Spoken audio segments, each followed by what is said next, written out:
Coucou toi, et bienvenue dans Le Canap, le podcast des personnes aussi inspirantes que fabuleuses. Aujourd'hui, je reviens vers toi pour un tout nouvel épisode que j'ai déjà tourné et que j'ai retourné aujourd'hui même avec Emma. Emma, c'est une personne que j'ai connue grâce à mes meilleures amies, elles étaient dans la même classe en première et terminale. Et c'était très intéressant de parler avec elle sur son rapport à sa famille, son rapport au travail, la bienveillance qu'elle se porte. J'espère que cet épisode va te plaire autant qu'il m'a plu. Je t'invite à suivre Le Canap sur Instagram, ainsi que sur toutes les plateformes de podcast sur lesquelles il est disponible, ou encore sur YouTube. J'espère que cet épisode va te plaire. Je te souhaite une très bonne écoute. Premièrement, comment tu vas ? Eh ben ça va C'est bien. depuis le premier enregistrement. Car si vous arrivez, comme tout le monde finalement, nous avons déjà enregistré cet épisode et la grosse tête qui vous parle a tout perdu. On aime les ordinateurs et on aime les gens inconscients qui ne font pas de sauvegarde. La technologie finalement. La technologie finalement. Écoute, on va enregistrer sur Bamboo. Et bien du coup, la première question que je vais te poser, c'est quel est le plus vieux souvenir que tu as de toi-même ? Eh ben, je me souviens plus du tout ce que j'avais dit. Qu'est-ce que j'avais répondu Ah si, je crois que j'avais répondu, c'était un caprice. Je crois. Bah oui, parce que en même temps, je sais pas si c'est un vrai souvenir ou tu sais, un peu les souvenirs fake que tes darons t'ont tellement expliqué que t'es en mode, mais oui, bien entendu que je me souviens. Et en fait, je voulais un Tamagotchi. Voilà. Du coup, j'étais dans un camping avec mon grand-père et j'avais vu un stand de Tamagotchi et j'étais à la mode, je veux. et du coup, j'étais un peu là, j'avais un peu forcé quand même, ça relevait un peu du caprice et du coup, ma mère me l'avait raconté après, j'étais en mode, tu te sens pas obligée de me raconter des trucs désagréables comme ça. Je veux pas me souvenir d'être une enfant pas très agréable finalement. Est-ce qu'on te fait sentir que t'étais une enfant pas très agréable ? Non, pour de vrai, j'étais une gamine très sage, mais c'est juste que vu que quand t'es sage, t'as 2-3 crises de colère, et là vraiment c'est les 3 crises de colère de ta vie, et tout le monde est en mode la fois où elle s'est roulée par terre dans le centre commercial, un scandale. Voilà, mais donc non, j'étais pas particulièrement turbulente comme gamine. Elle ressemblait à quoi parce que t'avais quel âge à ce moment-là ? Je sais pas, je devais avoir 5 ans peut-être. Ouais, tu ressemblais à quoi à 5 ans ? Je voulais tout le temps avoir plein de copains, tout le temps. Finalement, ça n'a pas changé. Ouais. Puis j'étais relativement timide, du coup, c'était un peu en mode sois mon copain, mais viens vers moi quand même, parce que genre, j'ai des signaux de loin, mais il est très, très sage et qui dessinait dans son coin. Voilà. Et à partir de quel moment t'as réussi à avoir des copains ? En fait, j'ai toujours eu des potes. Après, il y a eu un petit creux au niveau du collège, on va pas se le cacher, c'est la période pas très agréable où harcèlement scolaire, des trucs comme ça, et où t'es en mode bien entendu, et la vie c'est donc ça. Mais sinon, après, enfin, avant et après, c'était bien. J'avais mon petit groupe de potes. C'est quoi le premier copain, enfin la première amie que tu as eu, genre où tu te dis ah ouais, c'est vrai, c'est mon premier copain. C'était, je crois que moi en fait, j'étais en petite section, je crois, un truc comme ça. Et c'était une meuf qui s'appelait Lucie Messager, donc peut-être qu'elle verra, je ne sais pas. On t'embrasse si tu passes par là. c'est Lucie. Et voilà, c'était, on avait les mêmes nounous, je pense que c'est pour ça qu'on était potes. Et voilà. Du coup, ça a duré longtemps quand même, hein, je crois, jusqu'au collège. Puis après, au collège, on n'était plus dans le même collège, donc voilà. Et tu me parlais de ton grand-père, et c'était qui pour toi, ton grand-père ? Alors, vu que mes darons, mon père qui travaille tout le temps, vraiment tout le temps, je le voyais 4 heures par jour, quoi, le matin pour m'emmener à l'école, le soir pour venir me chercher, et que ma daronne finalement était très occupée et très investie dans son boulot de prof, bah du coup c'est mon grand-père souvent qui allait me chercher, qui me faisait bouffer à midi, des trucs comme ça, du coup j'étais vraiment tout le temps avec lui, et je pense, ouais, j'étais vraiment tout le temps avec lui. C'est aujourd'hui, enfin... Ça a amené à quoi cette relation avec ton grand-père ? Genre, est-ce que vous êtes toujours aussi proches ? Ah oui, du coup, je suis un peu la fave dans ma fratrie. Genre, je suis en mode, mais pas du tout devant mes frères, mais derrière, je suis en mode, mais oui, évidemment, c'est moi.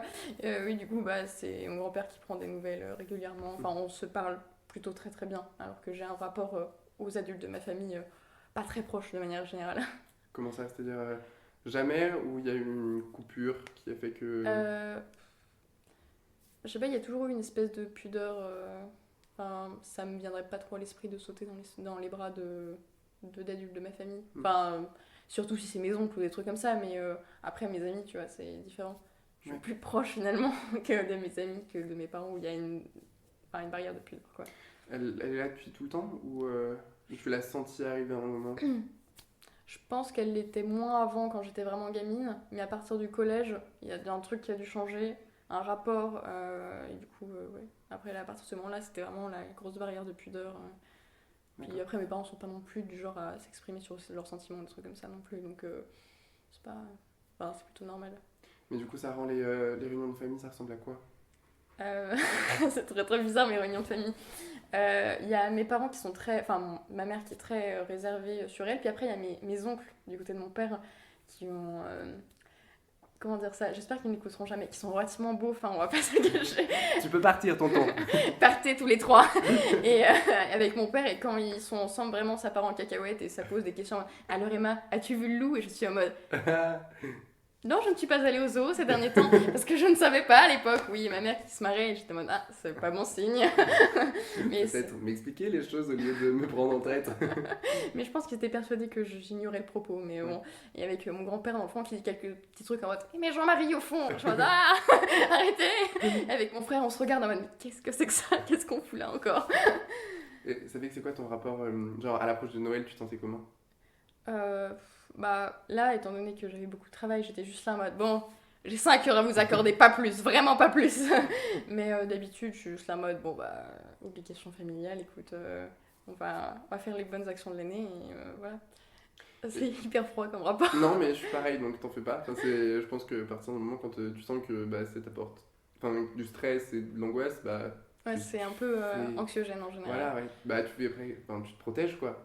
C'est normal. Et alors, tu parles de tes frères. Est-ce que tu peux genre, faire une description rapide de ta fratrie pour... Alors, ma fratrie, je suis donc l'aînée. Donc, il y a Adrien, qui est le second, qui a 16 ans, je crois. Attends, j'ai quel âge? Oui, 16 ans, ouais, genre un truc du genre, 16-17 ans, voilà. Et deux frères jumeaux, enfin qui sont jumeaux, et qui ont 13 ans à l'heure actuelle, voilà. Du coup, je m'entends très bien, enfin plutôt bien, parfois quand il n'est pas de mauvais poil et qu'il n'a pas trop joué à X jeux vidéo. Je m'entends plutôt bien avec mon frère Adrien, mais le rapport avec mes frères jumeaux est très conflictuel. Oula. Conflictuel, ok. Étant donné qu'on a 7 ans d'écart, du coup, vraiment, il y a un écart de génération assez grand, qui mène souvent à des disputes relativement violentes finalement. Ouais, non, souvent c'est... Bah, pas plus tard qu'il y a 2 heures, voilà. Souvent, c'est des raisons vraiment qui arrivent comme ça, en mode « Ah, t'as oublié une fourchette sur la table !» Et je suis en mode « Ah bon, une fourchette ?» Et vu qu'ils comprennent pas ce que je leur dis, parce que je fais exprès d'utiliser un vocabulaire qu'ils n'ont pas, ils sont là en mode « Elle a mal parlé !» Waouh, je comprends pas, mais elle a mal parlé, c'est sûr. Ouais, du coup, ouais. Bah, c'est sûr, quand t'as... Puis 7 ans, ça fait beaucoup quand même, ça fait genre vraiment l'écart de... T'as pas les mêmes références, t'as pas les mêmes... Enfin, même les mêmes buts dans la vie au même moment, quoi. Donc, oui, bah, ils sont au début collège, donc c'est pas les buts que moi j'ai en fin de BTS, quoi. Bah oui, c'est logique. Donc, tu parles de ton BTS, explique-nous un peu ton rapport à l'école depuis, je sais pas, si on remonte à la primaire. Alors, j'ai jamais aimé l'école. Genre, bon, après, maternelle, souvent, c'est genre histoire de faire du coloriage. Primaire, bon... Il faut bien apprendre les bases. Du coup, ça commence à devenir pas très agréable parce qu'il y a eu le concept de notes qui s'installait. J'étais un peu en mode pourquoi je suis si mauvaise? Peut-être parce que je n'aime pas ça finalement. Collège, voilà, bon, en plus en privé, moment très peu agréable. En plus, les potes qui n'étaient pas des potes, compliqué. Seconde, j'étais toujours en général, donc bof. Et après, première, je suis rentrée en première art appliqué. C'est là qu'est arrivé, j'avais combien? Je sais pas, une douzaine d'heures d'art appliqué dans la semaine, peut-être 8, 12, je sais plus exactement. Et là, ça commence à être bien parce que certes, j'avais 4 en maths, mais j'avais 18 ans d'art appliqué, donc j'étais en mode, je fais enfin un truc que j'aime bien, genre 3 heures de maths pour 8 heures d'art appliqué, ça passe. Ouais. Et puis après, du coup, je suis partie, après mon bac art appliqué, en diplôme des métiers d'art, donc un DMA en cinéma d'animation, en Auvergne, du coup, que je vais terminer cette année. Et là, du coup, j'étais vraiment là en mode oh, je peux aller dessiner toute la journée. Et c'est vraiment bien. J'avais quelques heures de physique qui traînaient comme ça la première année, mais là c'est plus que du dessin tout le temps. C'est cool. Et ça remonte à quand, cette envie de faire du dessin? En fait, avant, je réalisais pas que c'était un métier. C'est un peu comme les gamins qui sont en mode mais la musique, on peut en vivre.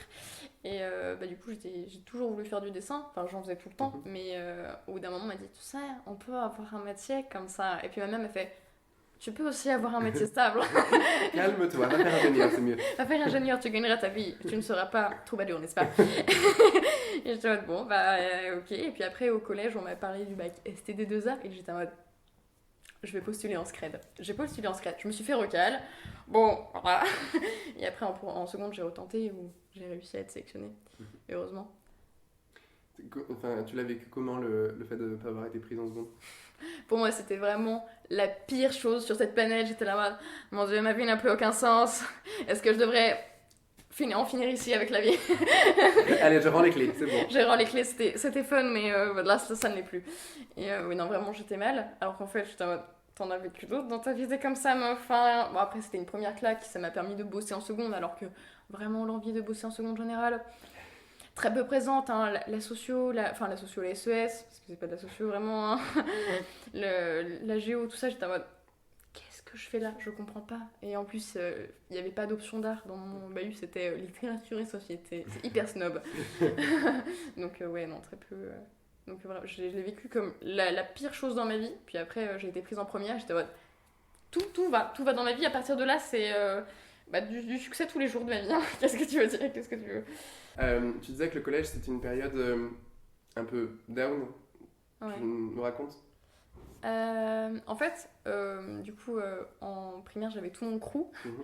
Et quand je suis arrivée au collège, en fait, on m'a dit, bah écoute Emma, il y avait 2 collèges de secteur, bah tu es la seule meuf qui est partie dans ce collège avec une ou deux. Et du coup, c'était des meufs où j'étais pas particulièrement pote en plus, donc bon, du coup, je me suis un peu forcée à rester avec elles. Je suis pas dans leur classe, évidemment. En fait, là, c'était juste bah, au début, je disais pas trop que c'était du harcèlement, mais finalement, c'était du harcèlement. On peut se le dire à un moment, quand on te lance des noyaux de clafoutis à un anniversaire sur la tête, c'est pas. Je pense qu'on peut commencer à appeler ça du harcèlement, surtout que ça a duré toute l'année. Du coup, l'année d'après, j'ai changé de classe, mais c'était pas la meilleure période de ma vie. En plus, le privé, enfin le collège, je pense qu'en général, ça juge beaucoup, on juge beaucoup, tout ça, puis je sais pas, j'avais pas l'air de rentrer dans les normes, du coup, j'étais un peu à côté de la plaque.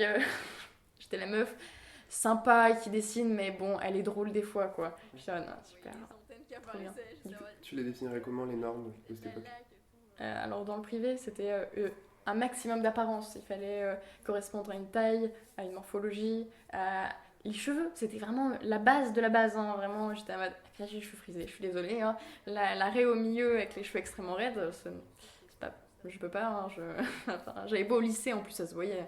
Donc j'ai lissé fin collège, mes cheveux, puis ça c'était cramé à 2000 km que c'était lissé, puis en plus à chaque fois qu'il y avait un brin d'humidité, on voyait les antennes qui apparaissaient, j'étais en mode, mon Dieu, je mettais de la laque et tout, enfin rien n'y faisait, donc ouais, donc c'était des normes physiques, des normes de vêtements, des vêtements extrêmement chers finalement, enfin genre des parkas à 300 boules, et j'étais en mode, mon Dieu, du coup, mais en même temps c'était pas non plus, enfin pas tout le monde, mais ceux qui étaient considérés comme populaires ou comme juste moyens, tu vois, leurs parents avec relativement les moyens, je pense. À partir de quel moment enfin, qu'est-ce qui t'a fait te rendre compte que t'étais pas dans ces normes-là? Quand ils me l'ont fait ressentir, j'étais un peu là en mode, d'accord, donc en fait, c'est-à-dire qu'il y a des gens qui ne veulent pas me parler parce que je ne corresponde pas à ces normes. Bah écoute, d'accord, et puis en plus, moi, il n'y avait pas l'excuse de t'es une bonne élève, du coup, je te parle, vu que j'étais très moyenne, voire un peu moins, tu vois, donc. Enfin, très moyenne, pour toi ça allait, j'avais quoi, 13, 14. Donc ça. Mais en fait, pour ma mère vraiment, et pour les enseignants, parce que c'était vraiment la compétition, tu vois, c'était pas ouf. C'est quoi ton rapport à ta mère? Elle est prof, du coup, les notes, c'est très important. Mais d'un côté, il y a une relation un peu de fille, daronne, tu vois. Donc, mais de l'autre côté, il y a un peu une relation de, pas, je dirais pas peur, mais tu vois, un peu d'anxiété. En fait, une peur de décevoir tout le temps, je pense, un truc comme ça. Elle apparaît quand cette peur de décevoir? Genre, c'est arrivé à. Et les notes, hein. Ouais, Ah, les vraiment, notes, avec les notes. Parce qu'en même temps, ma mère était une élève ultra brillante. Donc, il y a eu un contraste de je n'aime pas ce que je fais et du coup, j'ai des mauvaises notes et j'ai beau essayer. Les devoirs, c'était des heures de souffrance. Donc, ouais. Et quand t'étais, enfin, du coup, en maternelle, avant l'arrivée des notes, est-ce que t'as des souvenirs de ton rapport avec ta mère? Bah, il était plutôt bon. Enfin, elle avait pas trop le temps non plus, mais enfin, c'était un rapport. Ouais, juste pas anxiogène du tout. Ouais. C'est ouais, juste un bon rapport, quoi. Et t'as un souvenir de. Pas la première fois, mais genre un souvenir marquant où tu t'es dit, ah ouais, ok, les notes, c'est un big deal. Important. Ouais. Je crois que c'était en CM1 ou un truc comme ça. Et la prof, pour nous préparer à la 6ème, avait simulé un bulletin. Et en fait, il s'était avéré que j'étais dans les 3-4 dernières, tu vois, de la classe. Et ma mère avait vu ça, elle était en mode quoi, 3-4 dernières.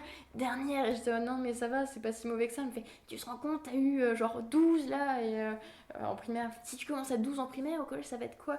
Et c'est là que je fais, oh, fuck.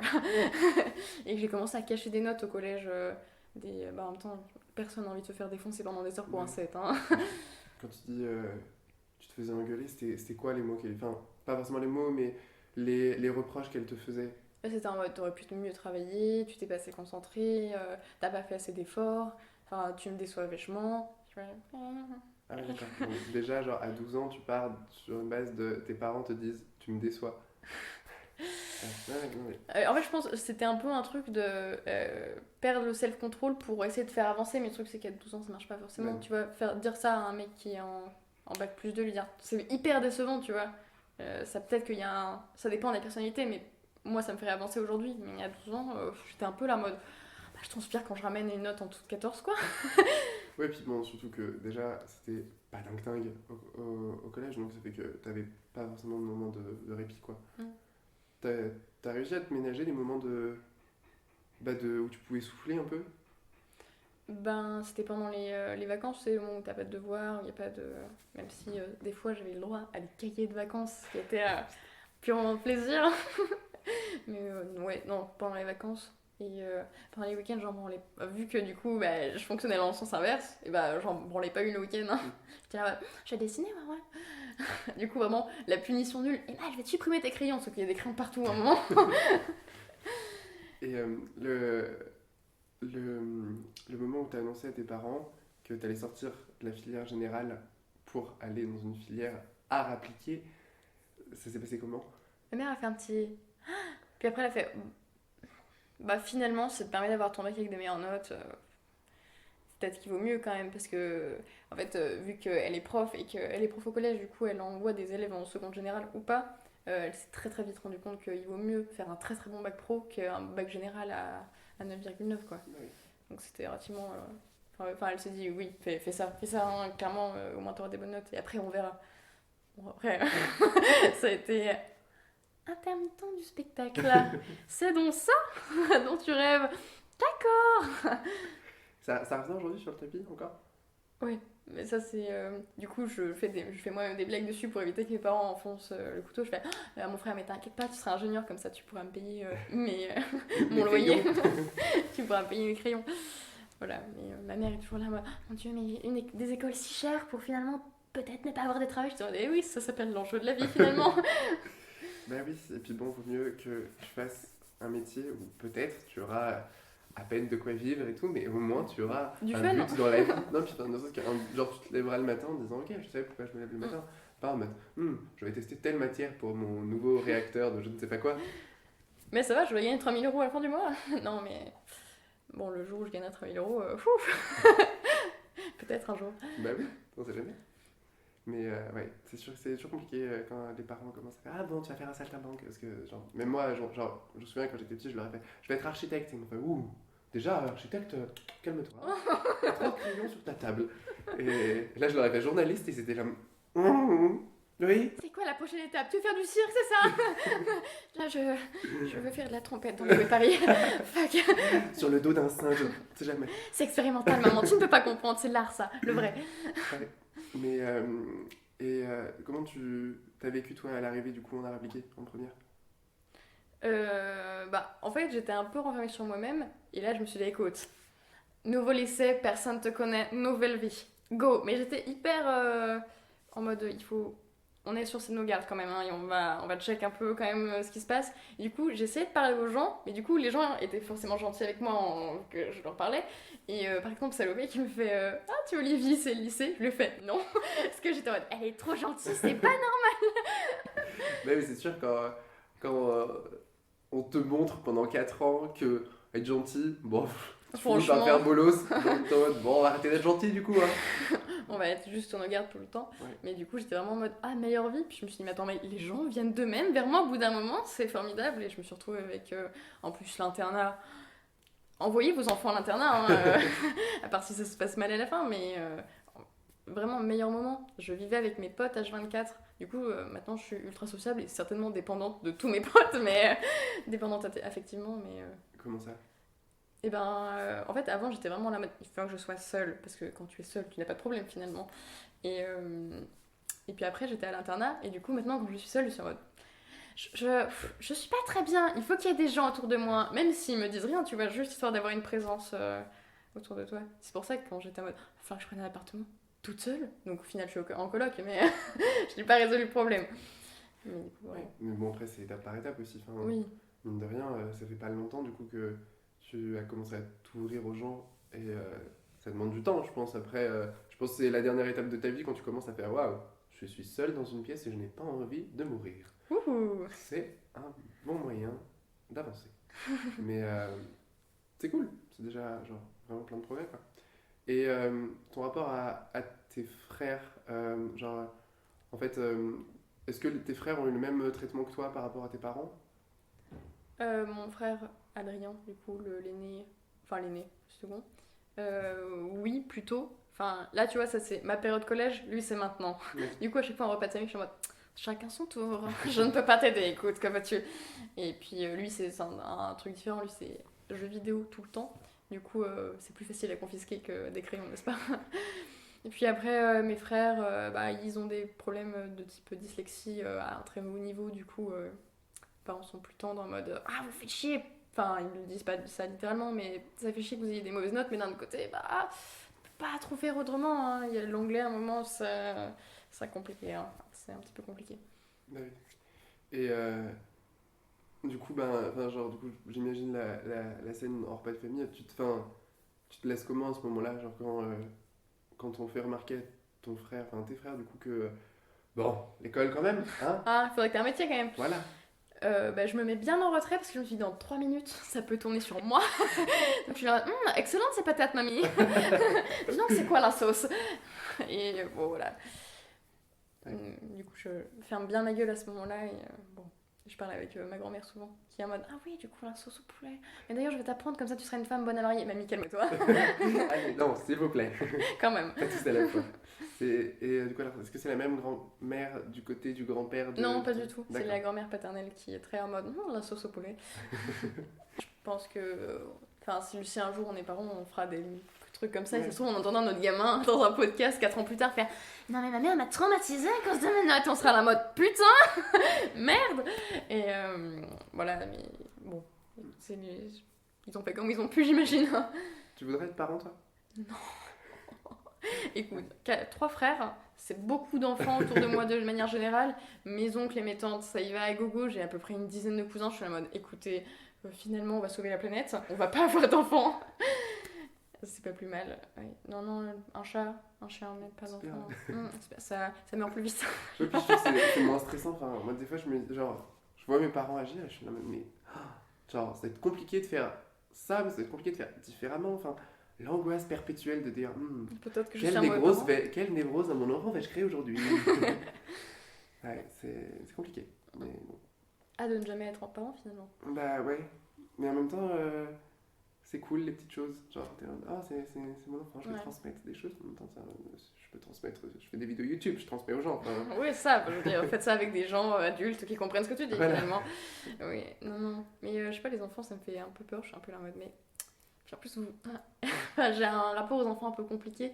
Parce que du coup, ils ne comprennent pas le second degré. J'oublie tout le temps que les enfants ne comprennent pas le second degré. Et à chaque fois, ils sont en mode tu vas vraiment mourir demain? Je suis en mode mais non, mais c'est pas vrai. Enfin, comprends le second degré, tu as 4 ans, écoute. Et tu te sens comment avec des enfants dans une même pièce?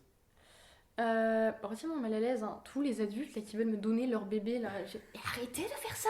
Personne ne veut de votre gamin. En plus, la plupart du temps, il est moche. Mais je veux dire, gardez votre gamin. Je ne sais pas porter, je ne suis pas parent, je n'ai pas eu de diplôme pour ça finalement. Donc non, je suis relativement mal à l'aise. Puis surtout les enfants qui te demandent beaucoup d'amour et t'es la mode. Recule, s'il te plaît. Va regarder Dora, elle t'en donnera elle. Elle te donnera de l'amour. Ou tous mes cousins qui sont en mode attends, je vais te faire un bisou. Je suis en mode ok, en me penchant légèrement. Et je me retrouve avec un filet de mort sur la joue. Je suis en mode ah, c'est vrai, les enfants, c'est sale. Ils n'ont pas cette notion encore. Est-ce que tu t'es déjà retrouvé aujourd'hui dans au milieu de collégiens? Ah oui, oh, j'avais pas là. Je me suis dit, est-ce que j'étais aussi conne? Je j'étais tellement pas prête. En fait, l'été dernier, c'est ça, j'ai été mono dans un stage de tennis. En gros, Mhm, c'était les gamins avaient 4 ans jusqu'à 16 ans. Et en mhm, fait, il y avait plusieurs ateliers. Moi, je m'occupais de l'atelier dessin, histoire que les gamins fassent pas du sport toute la journée, sinon ouais. ils allaient littéralement décéder. Et les petits, ça va, parce que souvent ils sont là en mode ah là là, tu dessines si bien, waouh! Du coup, je suis en mode bon, bah écoute, admiration, profitons-en. 10 ans, ça va encore, même s'il y en a qui commencent à faire un peu une rébellion. Mhm. Et puis collège, j'étais là en mode arrêtez. Et puis en plus, ils font des sous-entendus et ils sont en mode peut-être qu'elle ne va pas comprendre. Je suis en mode écoutez, j'ai presque 20 ans, je comprends ton sous-entendu, je sais que tu parles de chibre, arrête! Donc je suis en mode ok, non mais les. Et puis vraiment, ils font des blagues. Enfin, j'ai l'impression de. Qu'il leur manque une partie du lobe cérébral des manches. Mais écoutez, mais réfléchissez avant de parler, mes choux. Mais alors, en fait, c'est un truc que j'ai remarqué il y a pas longtemps, et du coup, je voulais savoir si ça te le faisait aussi. En fait, je suis rentré dans une cour de collège 4 secondes vraiment pour poser une question à genre, la proviseure, la principale du collège. Et je suis rentré dans la cour et j'ai eu l'impression de revivre mon collège et j'étais là en mode waouh, ça n'a pas changé. Genre, en fait, quand je vois des enfants rire, j'ai l'impression qu'ils se foutent de ma gueule alors que potentiellement non, mais Non, je vois un peu l'impression. En fait, j'ai l'impression que le collège, c'est genre une faille temporelle où en fait, qui que ce soit, ça reste toujours la même chose. Et du coup, je passe et je suis là en mode ah oui, surtout quand c'est c'était ton collège, peut-être que non, non. non, pas du tout, Pas du même tout. pas. Hein. C'est une ville différente, des Ah, gens ok, parce que différents. j'étais revenue dans mon collège pour la porte ouverte en mode je vais dire bonjour à des profs. Alors pourquoi j'ai fait ça, je sais pas. Et je suis passée, j'étais vraiment là en mode ouh, les angoisses qui remontent, sortons finalement. C'est pas très bon moment de revoir des collégiens. J'étais en mode grandissez ou un collégien, un par un, tu vois. Mais les groupes, vraiment, ça m'angoisse, je suis là en mode. Puis, enfin, surtout quand ils sont en groupe, la plupart du temps, ils sont plus pissés. Du coup, t'en as toujours un qui fait des réflexions un peu gênantes, t'es en mode mais ta gueule. Je... Arrête, tu es vraiment très très mal poli. Mais Ouais, c'est sûr, je pense que le collège, c'est le moment où en fait tu intègres toutes les trucs cons de la société. T'es en mode, ah c'est bon, je les ai compris, maintenant je vais les faire dans la vraie vie. Et il faut attendre la fin du collège pour que tu commences à faire, remettons ça en question peut-être. il serait temps de faire un petit retour là. Ouais, t'as vraiment l'impression que c'est genre un bouillon de culture. Enfin, où vraiment c'est je sais pas comment dire, genre une expérience Ah, il sociale. faut enlever les Et noyaux à un moment. voilà, c'est ça. Et du coup, tu les regardes et tu es là en mode, ah oui, donc c'est comme ça que marche la société actuellement. D'accord. Très bien, on va peut-être faire autre chose du coup, c'est bien, autre chose. Mais ouais, je trouve, enfin, c'est dingue comme le harcèlement scolaire, en fait, ça change une personne. Genre, c'est des trucs, tu les gardes longtemps, quoi. Enfin, moi, au collège, c'était genre plus de 5 ans, et je suis là, Ouais, des fois j'ai des petites angoisses sociales où je suis en mode ouh, et du coup je fais on va faire semblant d'être à l'aise, ça marche toujours très très bien. Mais puis le collège c'est aussi angoissant quand tu passes devant des collégiens parce que tu vois tous ces collégiens qui se complaisent dans des rôles hyper atypiques, genre les meufs qui jouent à être des petites poufiasses en guillemets, tu vois, t'es là en mode vous pouvez être bien plus que ça, réfléchissez, allez-y. Et les mecs sont là en mode ouais, on est tellement des bonhommes, non, bah non, ça, je veux dire, tu ne vas pas évoluer comme ça, mon gros. ouais, c'est sûr. Mais tu disais mettre un masque, est-ce que, genre, tu mets souvent ton masque de je suis à l'aise, totalement à l'aise. Ben, pour de vrai, ça va. C'est. Ouais, ça dépend de la personne. Il suffit que la personne soit nouvelle et je sens qu'elle est plus ou moins supérieure hiérarchiquement ou vraiment qu'elle est plus âgée que moi. Et je suis là en mode, faisons semblant d'être extrêmement à l'aise. Salut! Et du coup, je dois faire des trucs pas du tout naturels. Ou sinon, appuyer sur le malaise, le fait, haha, je suis très très gênée. Et du coup, ça passe pour une blague et ça va mieux. Mais aujourd'hui, c'est quoi ton nouveau rapport à l'école, du coup? Et ben, déjà, les profs, c'est plus tout la même chose parce qu'on les appelle par leur prénom. On a leur numéro de téléphone, tu vois, c'est vraiment. On travaille avec des adultes qui sont plus ou moins professionnels. Ça dépend des fois, mais bon, faudrait savoir, hein, j'exagère. Donc ça va, c'est juste. Je vais travailler avec des gens qui sont volontairement ici, tu vois, alors que le collège, c'était vraiment en mode bah, vous êtes obligé d'y aller, donc bon, allez-y, hein. Alors que bon, là, t'es dans un endroit où tout le monde est d'accord pour être là et tout le monde veut être là, donc ça va. C'est vraiment agréable comme ambiance de travail. Et sur tes projets par la suite, est-ce que tes parents, en fait, genre, tes parents aujourd'hui, ils en sont où? Parce que bon, enfin, quand tu leur as annoncé oui, à appliquer tout ça, ok, ça a dû faire un choc, mais aujourd'hui, ils en sont où de leur. Est-ce qu'ils te soutiennent en fait dans tes choix d'orientation et de vie en fait, d'adulte? Mon père est juste là en mode bah écoute, fais donc. Et puis, parce que bon, je crois qu'il a un petit peu décroché depuis un certain temps. Et ma mère, elle est juste hyper sceptique tout le temps parce qu'à partir du moment où elle comprend plus ce qui se passe, le truc c'est que tu peux pas expliquer ce que c'est du compositing pendant des heures à quelqu'un, tu vois, alors qu'il est pas dedans. Donc, enfin, elle comprend pas tout. Du coup, elle est un peu frustrée. Elle est juste là en mode ça, je comprends pas, c'est que peut-être que c'est pas ça encore. Hein. Donc, elle est en mode bah écoute, je vais t'aider, hein, mais je sais pas le truc que je valide le plus dans ta vie quand même. Est-ce que tu penses. Est-ce que tu as encore besoin de l'aval de tes parents pour. Enfin, pas de l'aval, mais de la. Validation. Ouais. Ouais. Enfin, disons que je fais les trucs, mais quand même, j'ai un poids sur le cœur pendant un moment quand ma mère m'a dit tu ne devrais vraiment pas faire ça. Et je suis là vraiment en mode. Puis bon, je finis par le faire quand même, mais si ma mère me dit oui du premier coup, ça va beaucoup mieux. Hein, je me sens que un adulte a validé le propos. Alors que j'ai 20 ans, donc techniquement je suis adulte, tu vois. Ouais. Mais qu'est-ce que tu as un souvenir du moment où. Enfin, d'un moment où plus jeune, tu t'es rendu compte que tu en avais besoin de la validation? Je sais pas, c'est un peu un rapport de quand tu demandes à tes parents maman, est-ce que je peux allumer la télé? Tu vois, quand t'as 8 ans, bah, c'est un peu le oui, ok, je peux faire ça. Du coup, c'est un peu resté le d'accord, je peux donc faire ça. C'est quand le moment où tu as commencé à t'en détacher? Euh, C'était quand j'étais en première et du coup j'ai commencé à sortir avec un mec et ma mère était au début relativement chaude en mode bon écoute genre c'est mignon vas-y et j'ai un peu abusé genre j'étais en mode, je peux aller le voir le week-end alors que toute la semaine j'étais déjà à internat et du coup j'ai commencé à faire je peux qui ne dit rien consent et j'y allais quand même et du coup à partir de là bah, j'étais en mode bon j'ai une petite angoisse mais ça va aller ah, ça va aller, je le fais quand même. Mais bon, un peu à contre-cœur, mais je le fais quand même. Pourquoi à contre-cœur? Ça, c'est un peu le truc de quand je vais rentrer à la maison, je vais me faire défoncer. Bon, je me faisais défoncer à chaque fois, évidemment, je le savais, mais bah, en même temps, bon, j'ai défié l'autorité, que veux-tu? Ouais, c'est important de défier l'autorité. Et est-ce que tu l'as défié en général ou ça s'est vraiment concentré sur tes parents? Non, sur les parents, hein, genre, les adultes, par exemple mes profs, très peu souvent, je défie l'autorité, hein, je suis en mode, mais vous savez ce que vous faites, et puis, bon, voilà, du coup, je valide et je hoche de la tête, je suis en mode, bah, s'il m'a dit, c'est que c'est vrai, hein, finalement. Donc, l'autorité des profs, je ne surpasse pas, mais l'autorité des parents, bah écoute, hein, moi j'étais habituée à leur présence, tout ça, je cerne un peu l'individu, donc. C'est quoi ton rapport à tes parents aujourd'hui? Genre, qu'est-ce que ça t'a fait déjà de rentrer chez toi? Parce que du coup, maintenant, tu vis loin de tes parents, Oui. toute seule, enfin, sans éléments de ta famille chez toi. Ça t'a fait quoi de rentrer? J'avais enfin d'aller rentrer chez moi, chez mes parents après. Ouais.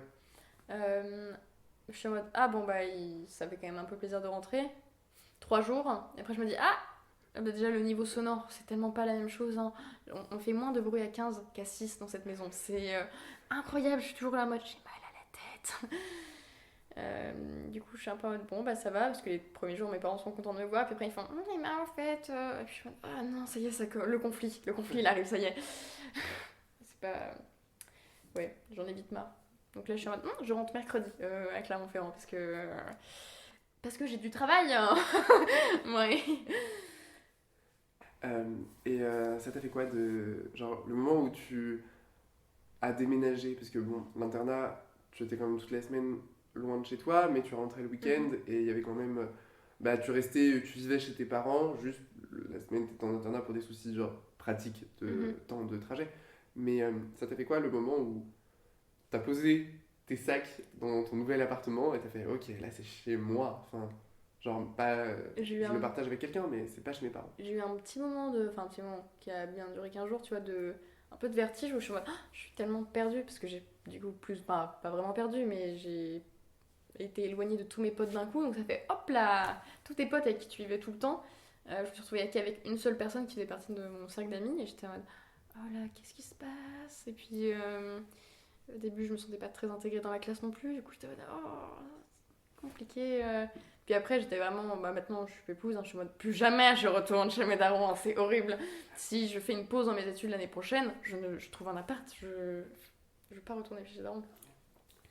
Et est-ce qu'il y a des choses qui étaient pas saines chez tes parents, où tu t'es rendu compte que c'était pas ça au moment où tu ne les vivais plus, et quand tu rentrais, tu dis, ah oui, ça existait ça. Ah, c'est vrai que. euh, Enfin, c'est sûr. Non, je sais pas. En fait, j'ai pas assez de recul, je pense, pour dire si c'était sain ou pas. Mais vraiment, moi, ce qui me perturbe, c'est le niveau sonore. Mes parents ne parlent pas. Ils hurlent constamment. Et je suis en mode, vous pouvez communiquer. Je suis à 30 cm de vous, a priori. Et mes frères, du coup, par défaut, hurlent aussi. Et je suis en mode, oh là là, mais parlez moins fort. Je parle déjà très fort. Je passe ma vie à hurler. Mais ils parlent quand même particulièrement fort. Donc, je suis en mode, ouais, on communique. En plus, c'est hyper agressif, du coup, par défaut. Non. Ouais, ça fait qu'en fait, même les moments où c'est pas censé être agressif, bah ça le devient. Mm. Du coup, ça fait une espèce de tension tout le temps. Ouais, t'as un peu tout le temps tendu. Puis toutes les fois où je travaille, parce que j'ai besoin de beaucoup travailler sur tous ces temps-ci, et que t'as toutes les secondes quelqu'un qui fait Emma, au fait, faut mettre la table. Mon frère qui Emma, au fait, regarde ça. Mon autre frère, puisque j'ai 3 frères, du coup, forcément, ils se font 3 fois plus souvent. Et mon père qui fait Ah, au fait, moi, tu peux emmener ton frère au tennis. Et je me dis Arrêtez, laissez-moi tranquille. Ah, mais Emma, t'es pas disponible pour nous. Mais laissez-moi. Je suis présente, je travaille.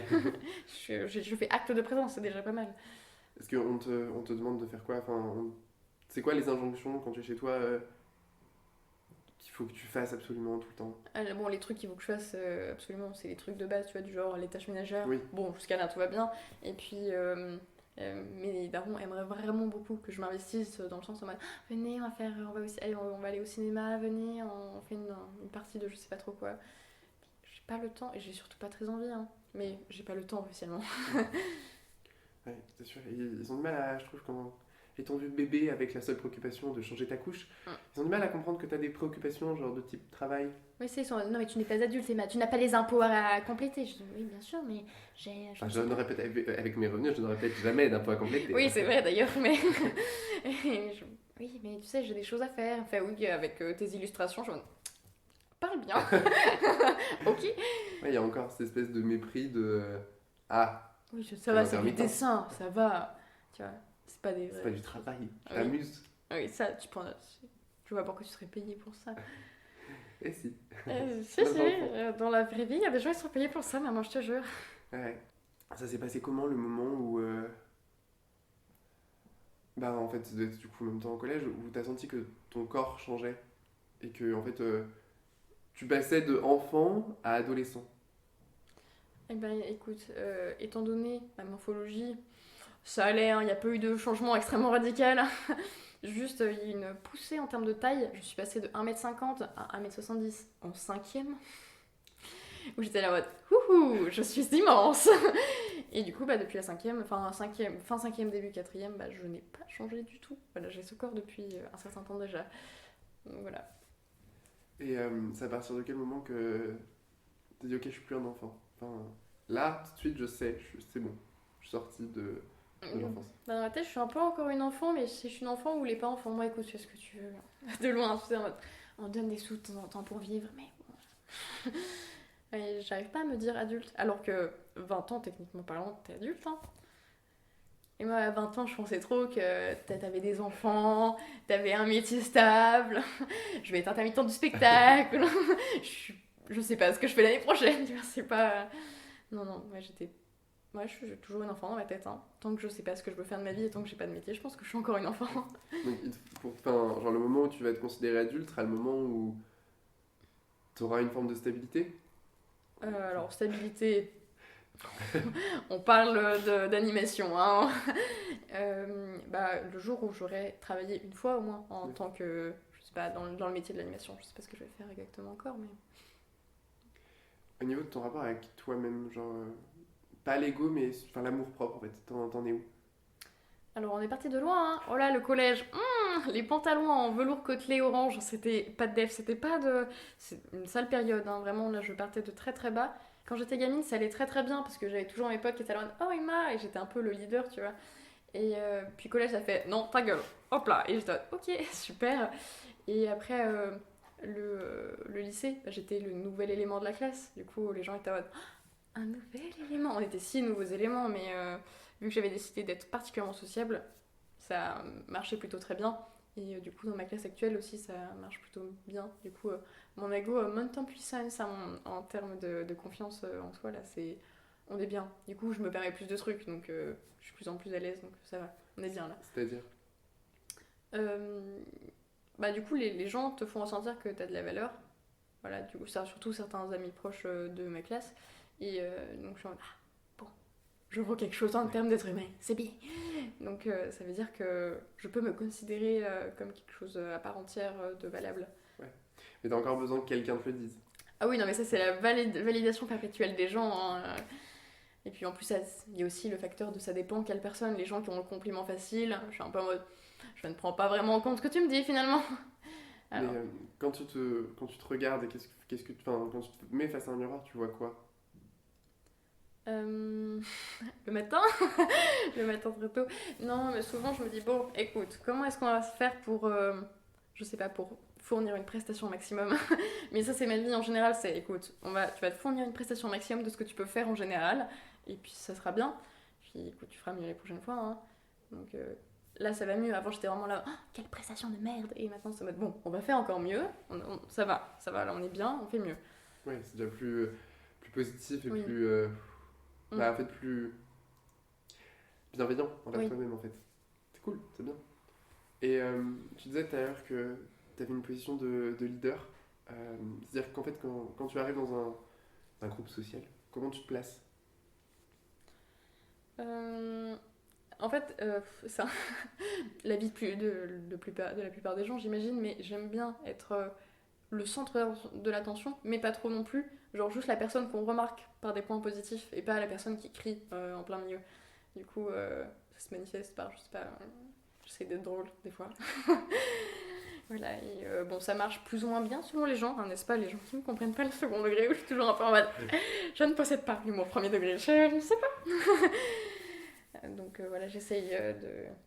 Puis j'aime beaucoup les gens, donc je suis toujours là en mode ah, raconte-moi ta vie, et du coup, ce qui fait que du coup, les gens, la plupart du temps, m'aiment bien, je pense, j'espère. Ça se trouve, tout est une illusion depuis le début. Voilà. Du coup, j'essaye d'être le confident de chacun, hein, plus ou moins, ou la très bonne pote avec qui on se débarre. C'est c'est pas dur d'être toujours au maximum de toi et toujours être ouais, enfin, la meilleure personne possible? Alors, dans le précédent podcast qu'on avait enregistré, j'étais en mode, mais non, je fais ça tout le temps. J'ai craqué il y a un mois, j'ai rien branlé d'un mois. Ce qui s'est passé un truc pas très cool dans ma vie. Du coup, eh ben, c'était la décadence, vraiment. En termes de travail, le néant absolu. Heureusement que j'avais pris de l'avance, du coup, j'étais en mode, t'inquiète, je travaille à mes profs, mais je travaillais pas du tout, hein. Je passais mes soirées à être en PLS sous mon lit.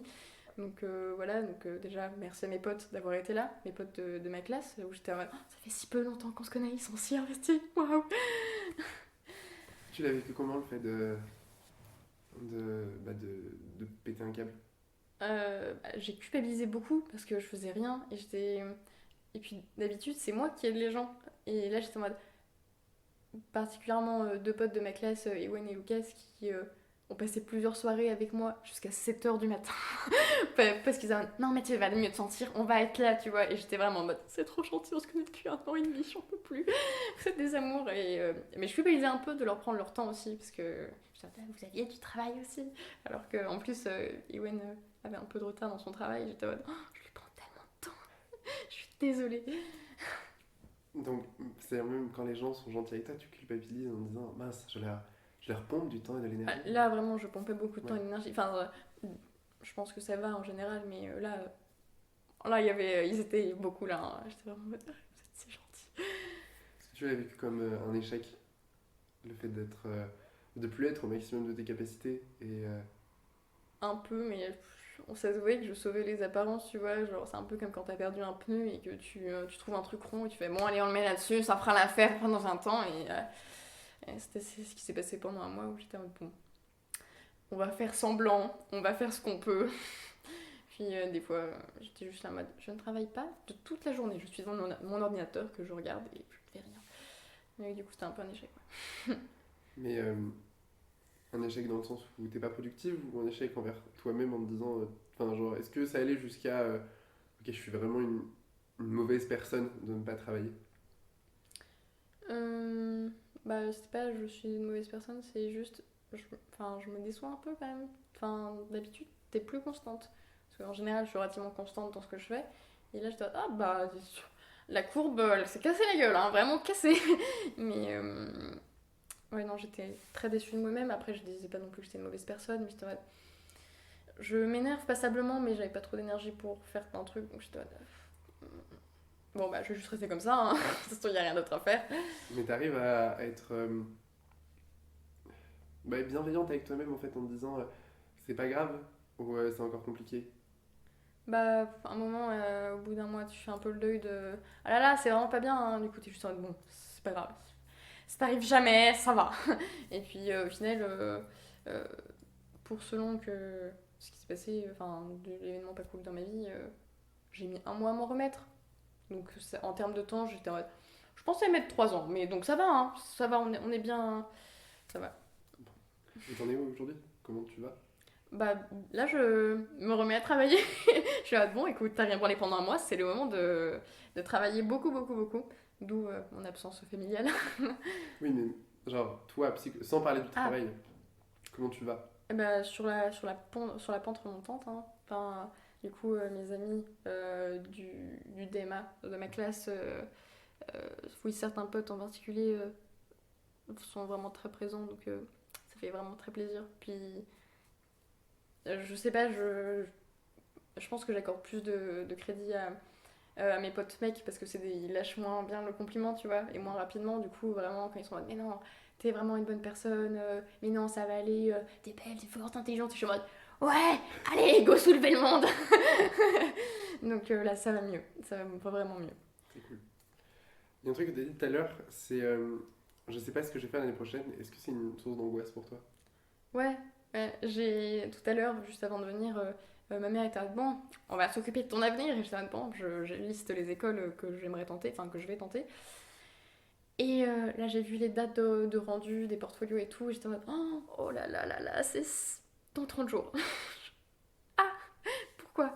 J'aurais dû prévoir il y a 3 ans déjà, parce que j'ai horreur d'être prise au dépourvu et souvent j'anticipe pour éviter d'être dans la grosse merde. Et bah là, je peux pas anticiper, hein, je suis face au mur, donc ouais, c'est une grosse source d'angoisse. Mais donc j'essaye de relativiser en mode, t'inquiète pas, ça va aller. Et puis, enfin, je fais des trucs à côté, par exemple, le fanzine, je fais des trucs à côté, machin. Je me dis, bon, écoute, je connais un certain nombre de personnes. Et si l'année prochaine, j'ai pas d'école, je peux toujours peut-être avoir un stage sur l'année. J'essaie de me dire, bon, ça va aller, parce que de toute manière, stresser, c'est pas productif, ça sert à rien, et ça stresse les autres. Donc, on respire, ça va. Mais du coup, en général, c'est quoi ton rapport à l'organisation? Euh, enfin, je pense être de manière générale relativement méticuleuse, contrairement à ce que ma mère pourrait dire, parce qu'elle est à un niveau vraiment supérieur. Relativement méticuleuse en ce qui concerne l'organisation, les horaires, tout ça. Je suis relativement ponctuelle. Bon, là, j'étais ponctuelle, ça allait pour de vrai, mais ouais, je suis très organisée, agenda, machin, classé par couleur. Oui, je suis l'Instagrammeuse qui fouillote les trucs en mode le lundi, tu feras ça avec des to-do list partout, partout, des plannings de partout et des listes. Et j'aime bien organiser des trucs avec plein de gens où c'est bien rendu dans les dates et les heures. Voilà. Est-ce que tu as des moments de pause dans ta vie? Alors, hors exception, du coup, où Mm. pour le coup, bah, tu pouvais pas faire autrement et c'est pas grave, en fait, c'est normal des fois de tout laisser tomber. Mais est-ce que tu t'organises un moment où tu fais, ok, là, j'organise un moment de non-organisation? Bah, en fait, le truc, c'est que bah, j'ai des créneaux de bon, là, tu fais bien ce que tu veux, tu vois, mais après, j'organise pas non plus mes journées à l'heure, faut se calmer. Mais en fait, ça me stresse plus de pas être organisé qu'autre chose parce que je me dis, attends, si t'as pas organisé, ça se trouve, t'as loupé 3 trucs là. Du coup, le fait d'avoir un planning à la journée où je me dis, bon, ok, il faut juste que je fasse ça, ça me détend nettement et du coup, ça me laisse du temps pour faire autre chose. Comment tu gères le stress? Alors, fut un temps extrêmement mal. Vraiment, sueur, tout ça. Oh, je transpire, c'est un scandale, vraiment des litres d'eau, là, horrible. Surtout au collège, je me souviens pour mon épreuve de HDA, alors que tout le monde s'en fout de ce truc. Et vraiment, je transpirais, j'avais les mains moites. Je n'ai jamais les mains moites. J'ai extrêmement mal au ventre. Rien ne va dans mon corps à partir du moment où je stresse.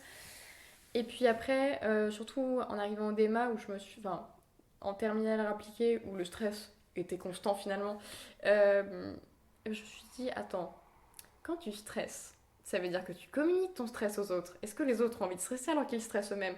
Non, on va juste être ultra chill. Et donc je me suis forcée à me dire, ça va aller, c'est pas grave. Il y a des gens qui meurent dans la vie. Finalement, tu loupes ton bac, c'est quoi? C'est pas si grave que ça. Et puis, oui, j'essayais d'être plus ou moins rationnelle pour moins stresser. Du coup, ce qui fait que finalement, je ne stresse pas, alors que j'ai mon oral à la rentrée et que mon travail est dans un état pitoyable, mais tout va bien. On va y arriver. C'est bien, c'est plutôt sain comme rapport au travail, je trouve. De dire, bah, en fait, c'est le travail, c'est pas une fin en soi. Si je fais pas ce rendu, c'est pas. Ça va aller. Mais oui, du coup, ça m'excédait un peu de voir des gens qui stressaient autant. Putain, mais non, ça va aller, parce que je me suis forcée à faire ça. Donc, je me dis, si moi je peux le faire, je ne suis pas extraordinaire, tout le monde peut le faire. Et donc, j'étais vraiment excédée en mode, mais toi là-bas, on a répété, calme-toi, vraiment, ça va aller, tu vas réussir. Et est-ce que t'as réussi à faire ce chemin toute seule? Ou genre t'as fait de la sophro ou truc de ce Ouais, style? non, tout seul, parce que j'étais en mode, attends, si ma mère me stresse autant, si tout me stresse autant genre, s'enlever des facteurs de stress tout seul finalement. Donc, non, je sais pas, je suis allée voir aucun médecin ni rien. Est-ce que c'est quelque chose où tu te dis c'est envisageable un jour dans ta vie d'aller voir un médecin genre pour ta santé mentale? Pas genre pas en te disant j'ai un problème avec ma santé mentale, Non, non, juste mais faire un je vois. check-up et Euh, En fait, j'aimerais bien. J'avais déjà demandé à ma mère si je pouvais aller voir un psy parce que bon, ça coûte un certain prix. Du coup, j'étais en mode, paye-moi le psy. Puis ma mère était en mode, mais non, tu n'es pas malade. J'étais en mode, et je pense que quand tu vas voir un psy et quand tu es malade, c'est peut-être déjà un peu tard, mais bon, ok. Et puis tout le monde a plus ou moins un problème. Mais je voulais voir parce que par curiosité finalement. Mais j'ai peur un peu de découvrir des trucs en mode. Alors en fait, et j'étais en mode, oh, non, non, non, non, non, non, non, non, non, me rajoutez pas du stress là. J'avais réussi à gérer jusque-là. Mais oui, j'ai un peu peur de découvrir des trucs. Mais après, au fur et à mesure de l'avancement de ma vie, je découvre des trucs et je me dis, c'était donc ça, le truc qui m'oisissait depuis un certain temps, d'accord. Voilà. ouais, c'est plutôt simple je trouve. Enfin, déjà c'est super cool je trouve. T'as fait genre beaucoup de chemin. Enfin, quand tu vois le point de départ, le point d'arrivée, tu fais ouais d'accord. Ça va. Franchement ouais. T'as, enfin, t'as une discipline folle qui a fait que ben t'as réussi à surmonter plein de choses en fait. Donc genre vraiment t'as une force interne qui est dingue. Et c'est bien, c'est cool, c'est grave positif. Alors, on va arriver sur la fin. Donc, j'ai une autre question pour toi. C'est si, là, on ouvre la porte et qu'il y a la Emma de 5 ans qui chiale pour avoir son Tamagotchi, qu'est-ce que tu lui dirais? C'est quoi les conseils que tu lui donnerais dans la vie? Euh, Toutes les fois où. Parce que j'ai un peu beaucoup menti à mes parents quand même, de manière générale, histoire d'éviter de me faire engueuler. Genre, je lui dirais, mais arrête de mentir, parce que plus tu mens, plus tu vas mentir, c'est logique, ça va venir ouais, de pair. Du coup, bon, et fais gaffe à tes relations. Au collège, ça va être de la merde, mais ça va aller, vraiment. Après, tu vas avoir des potes vraiment super cool. Tout va bien aller dans ta vie. Essaye d'arrêter de demander au mec de te valider tout le temps. Ça, c'est un problème aussi. Mais bon, écoute, on fait ce qu'on peut avec ce qu'on a pour le moment. Et bah, ça va aller. Hein, c'est pas grave, tu vas être troubadour, ça va aller, c'est rigolo. Tu vas rencontrer des gens rigolos qui vont passer leur vie à boire, peut-être, sans doute, pour noyer leur chagrin. Mais t'inquiète, Ça va être bien, ça va être bien. ça va être bien. Et est-ce qu'il y a genre une création, un élément de culture ou machin qui te rappelle en fait que ça va aller? J'ai pas d'exemple, je pense. Ouais, non. À chaque fois, non, mais souvent, c'est des gens que je connais qui ont réussi à faire une école que je voudrais. Et je suis en mode, si toi tu y es arrivé alors que moi je te connais, je peux le faire aussi. Mais puis après, je fais peut-être pas, mais on va essayer Mais quand même. ça coûte rien d'essayer. Oui, c'est ça, ça coûte rien d'essayer.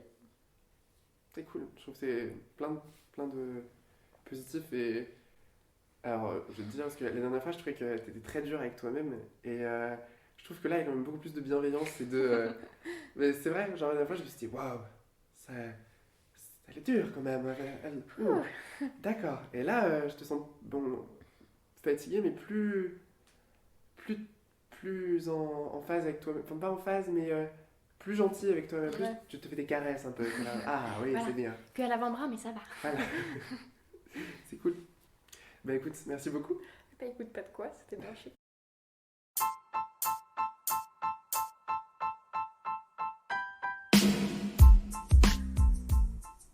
Merci beaucoup d'avoir écouté cet épisode.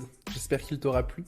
Je t'invite à suivre le canap sur Instagram, sur toutes les plateformes de podcast sur lesquelles il est disponible, ainsi que sur YouTube.